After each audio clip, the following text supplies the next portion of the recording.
$850,000, that is a very strong budget for buying an investment property in Melbourne.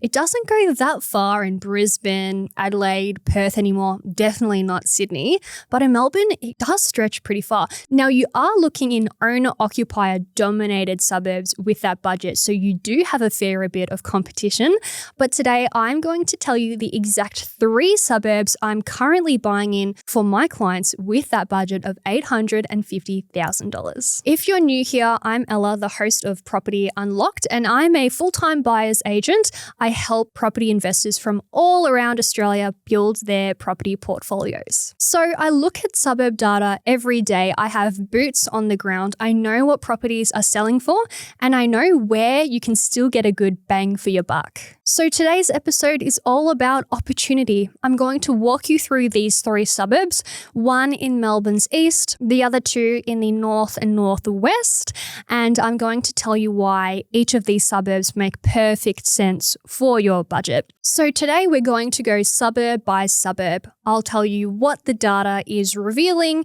what the growth is looking like for each of these areas, and where the real opportunity is. Let's jump straight in with the first suburb, and this one is located in the east. Now, I am biased because I bought a property here a few months back, and that is the suburb of Ferntree Gully. It's located approximately 32 kilometres east of Melbourne CBD.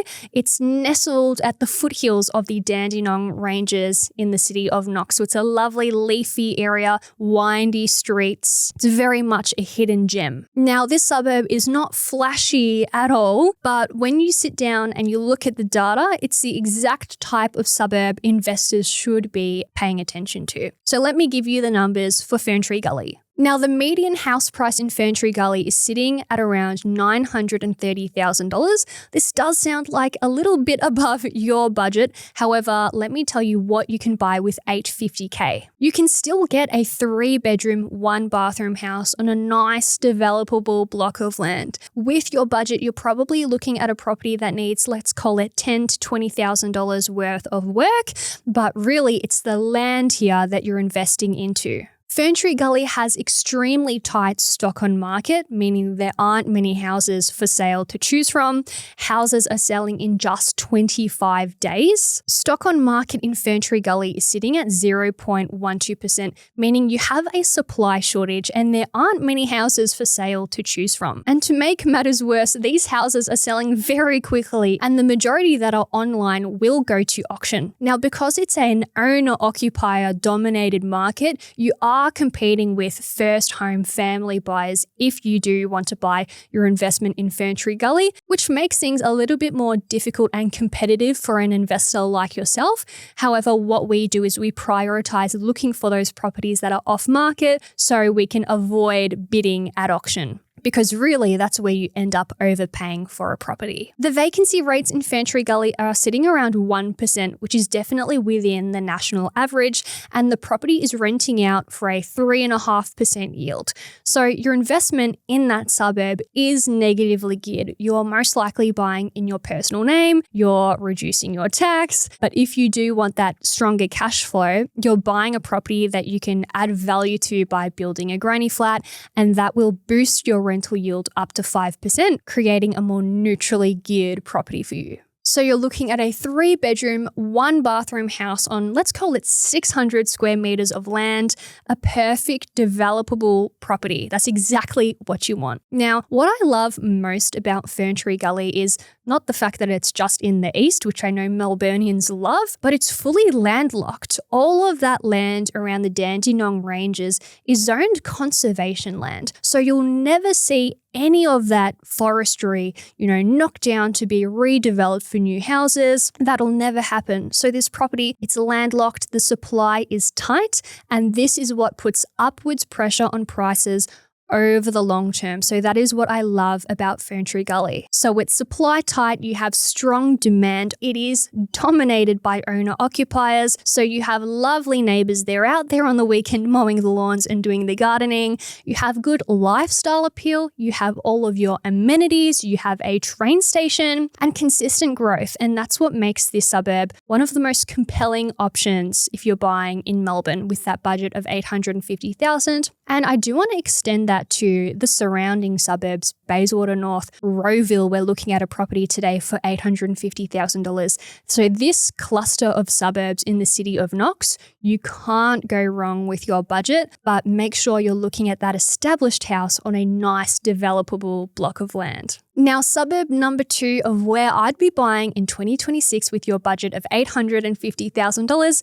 it's a similar flavour. It's Bundoora, located 16 kilometres northeast of Melbourne CBD, a lot closer to the city than Ferntree Gully. Bundoora has tight stock on market, tight vacancy rates, so all of the current data looks good, but here is what gets me excited. In November of 2025, Latrobe Valley revealed a $5 billion master plan to transform its 255-hectare Bundoora campus into what they're calling Latrobe University City. So it's not a minor development, this is a 30-year transformation. This will improve the area and the university facilities, and it will accommodate 40,000 students, which is a 45% increase on current student numbers. This will also promote employment for 33,000 people across various sectors. The project is expected to boost the gross regional product of Melbourne's northeast by an estimated $440 million per year upon completion. So fundamentally, Bundoora is a well-located, well-connected suburb. It has a tram line with tight supply, enormous buyer demand, and consistent capital growth. I also love that it's surrounded by more expensive suburbs. So that means when we have, a growth cycle, you have a further ripple effect from these more premium areas. Now at $850,000, yes, you're buying that 3-bedroom, 1 or 2 bathroom brick house in Bundoora. The way that the suburb was developed, you don't get as many properties with that development or granny flat potential, but this is the type of property and suburb where I'd buy, hold, and if you're comfortable being negatively geared, that is the asset I'd be going for. Now for the third suburb and the last suburb of today's episode of where I'd be buying with your budget, it is Glenroy. This suburb is just 13 kilometres north of Melbourne CBD, and you can still buy there for $850,000. That is fantastic value. Glenroy is multicultural, it's community-oriented, tree-lined streets, and a genuine local shopping strip. You have a train station bringing you directly to Melbourne CBD. So this suburb has gone through a lot of gentrification, and over time, it's only getting better. Older homes are being renovated, you're seeing new townhouses popping up in quality, you have new cafes, new businesses, and the demographic is shifting to younger, family, first home buyers. Like the other two, you have tight stock on market, houses are selling quickly under the hammer at auctions, and you have a strong owner-occupier demographic, meaning you're not dominated by renters in the suburb. Now, I love that Glenroy is south of the Western Ring Road, so you're close to the city, you have good connectivity, and you're surrounded by more expensive suburbs like Pascoe, Oak Park. But the best part about Glenroy is you're buying that house for $850,000, you're doing a slight cosmetic renovation, and you have ample backyard space to further develop, build townhouses, or build a granny flat to improve your rental yield. And because it is so close to Melbourne CBD, you have much stronger appetite from renters for a granny flat. Compare that to Ferntree Gully, where even though I own a property there, I don't believe a granny flat would perform as well as it would in Glenroy. So fundamentally, Glenroy gives you the ability to buy south of the Western Ring Road for that $850K budget. You're getting a property with all of the development potential, and you're buying in an area that is gentrifying. So let's recap. 3 separate suburbs, 3 very different locations and stories, but all with the same conclusion. Ferntree Gully, you have tight supply and genuine owner-occupier demand, with a lifestyle offering that sustains the price growth over time. Next, we have Bundoora, the infrastructure play. I never buy in a suburb purely because of an infrastructure project, but Bundoora truly ticks every single box, especially for that circa $800,000 budget. And lastly, Glenroy, the value play, 13 kilometres from the CBD, buy the house for $850K, do some value add. This suburb is gentrifying and at some stage it is going to catch up to Coburg and Pascoe. So here is what you need to take away from today's episode. If you have that budget